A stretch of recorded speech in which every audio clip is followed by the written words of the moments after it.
Government में committee है कम से कम 25 साल 30 साल से लोग इसे वहाँ देख रहे हैं, मगर कोई पैसों का हिसाब नहीं, संगठन की जमीन की कोई जगह नहीं है। जगह का कोई कौन है वो कमेटी वाले? कमेटी की अब बॉस साहब बोल के है, और आप बोले स्टेटमेंट कोई स्टेटमेंट आप बोले कि खबरस्तान की जमीन वक्त की जायदाद है, कोई पैसे लेने की जरूरत नहीं बोले।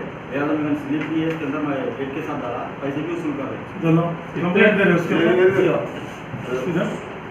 कितने लिए बाबू? 1200 रुपये उसके ले रही, और क्या बोलते लेबर के अलग पैसे ले रहे 2700 रुपये। तो लेबर के भी यूनिट लगाना नहीं, लेबर के तो जिसका वो दे रहा ना, जमीन के पैसे ले रहे, स्लिप में नहीं। आइए जमीन के पैसे कितने ले रहे हैं? 1200 भी अगर नहीं लिया तो चलाएगा कैसा? साफ सफाई कैसा कराएगा? अच्छा बुरा कौन देखेगा? ओरिजिनल रसीद तो लोग ले लेते, हम लोग को नहीं देते, फिर लोग रख लेते, आप ऐसा कमेंट करते करके ले लेते। रसीद लाके दीजिए आप, इसको दिया उसके पास जाना व्हाट्सएप पे है ना, आप फोटो है, वो लोग नहीं देते रसीद, उसका प्रिंट निकाल के लाके दो। अस्सलाम वालेकुम, मेरा नाम शेख नदीम है, मैं अंबरपेट कम्युनिस्ट पार्टी लीडर हूँ। आज हम तमाम अंबरपेट के नौजवानों ने मिलकर यहाँ वक्फ बोर्ड को आए, और वक्फ बोर्ड पे हम ये कंप्लेंट देने के लिए आए कि सलीम साहब पिछले टाइम पे एक स्टेटमेंट दिए थे कि कब्रिस्तान की ज़मीन वक्फ की जायदाद होती, किसी की जागीर न होती, और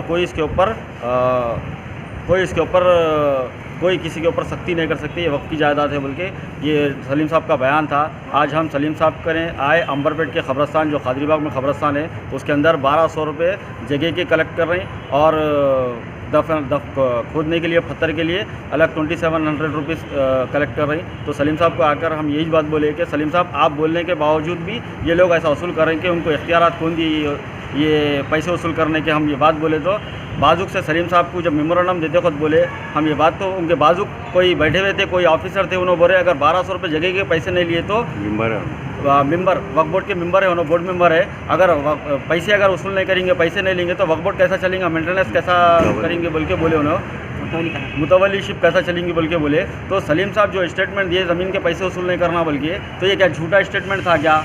सलीम साहब सिर्फ बातों के है क्या? हम सलीम साहब को यही बोलना चाह रहे हैं कि क्या भाई आप कहें वक्फ बोर्ड में कोई ऐसी पकड़ नहीं है क्या, किसी मुतवल्ली के ऊपर कोई आप लोग एक्शन नहीं ले सकते? कुछ भी नहीं, बयानबाजी आप कई पिछले साल पहले भी बोले थे, कई साल पहले बोले थे आप, 2-3 साल पहले, कि वक्फ के कब्रिस्तान के ताल्लुक से अगर कोई भी पैसे वसूल कर रहे हैं तो उनके ऊपर केस बुक करें, हम आगे कंप्लेंट दें, हम उनके ऊपर एक्शन लेंगे बोले।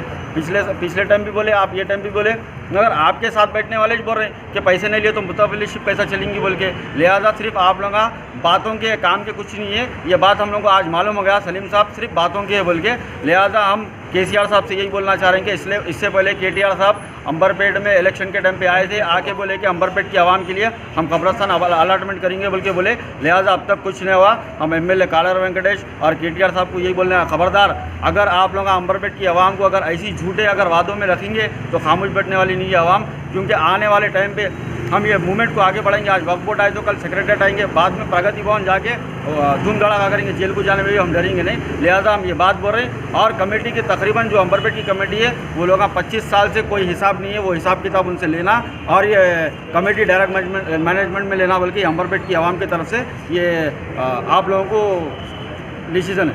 अब आप देने के बाद आप लोग दीजिए कंप्लेंट, आप प्रिंट जो स्लिप लेके आए, स्लिप का कंप्लेंट दिए बोले। स्लिप वो लोग क्या कर रहे हैं, हमको स्लिप दे रहे हैं, मगर कब्रिस्तान में वो स्लिप ले रहे हैं हमारे से, स्लिप हमारे तक नहीं आ रही, क्योंकि हम जाके कंप्लेंट देते बोल के वो लोग स्लिप क्या करें ले ले रहे हैं, मगर ऐसा नहीं है। सलीम साहब बोले सिविल लॉ बोले, मैं कह रहा फोटो है, वो फोटो का प्रिंट निकाल के मैं सलीम साहब तक पहुँचाऊँगा। जब आप यकीनन इस दुनिया में है लाखों दौलतमंद, लेकिन जब बात आती है सखावत की, तब मेरी मुराद अलहाज सैयद हमीदुद्दीन साहब चेयरमैन RR ग्रुप से है। इनके लिए चंद अशार अल्ताफ की तरफ से। सखावत की एक आला मिसाल देखिए। मुसीबत ज़दा लाचार बेवाओं पर अपनी दौलत को उन पर निसार देखिए। हैरान है हुकूमतें और ये जमाने वाले, सिर्फ तन्हा इंसान की सखावत देखिए।